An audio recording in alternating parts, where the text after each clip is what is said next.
আজকে যে রেসিপিটি আমি শেয়ার করছি সেই রেসিপিটি যদি বাড়িতে একবার বানাও তাহলে বারবার বানানোর আবদার আসবে।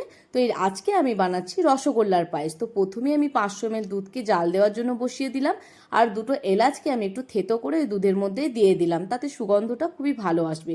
আর আমি এখানে 10 পিস রসগোল্লা নিয়েছি। রসগোল্লাগুলোকে আমি 2 অর্ধেক করে কেটে নিচ্ছি। চাইলে তোমরা গোটাও দিতে পারো, তবে আমি বলবো যে এই 2 অর্ধেক করে কেটে নিলে এটা দেখতে এবং খেতে আরও বেশি সুন্দর হয়।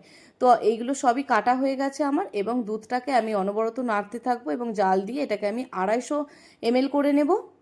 যখন এরকম এরকম হয়ে যাবে, 250 ml হয়ে যাবে, এরকম দুধটা অনেকটা শুকিয়ে যাবে, তখন তার মধ্যে আমি একটু কেশর দিয়ে দেবো। এটা অপশনাল, চাইলে তোমরা দিতে পারো, না চাইলে নাই বা দিলে, তবে এটা দিলে কিন্তু খুবই সুন্দর দেখতে হয়। এবার আমি রসগোল্লাগুলোকেও সব দিয়ে দেবো রস সমেতই।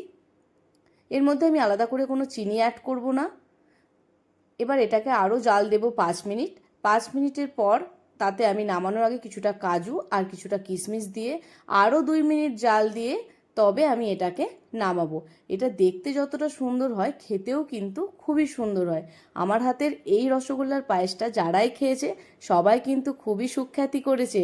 তো তোমরাও যদি সুখ্যাতি পেতে চাও তাহলে অবশ্যই বাড়িতে একবার কিন্তু বানাতে ভুলো না। আর যদি এরকম রেসিপি ভালো লাগে তোমাদের, আমার পাশে থেকো, আরও অনেক ভিডিও আসবে, অনেক রেসিপি আসবে তোমাদের জন্য। আমার চ্যানেলটা সাবস্ক্রাইব করে দিও, আমার পেজটাকেও ফলো করে দিও।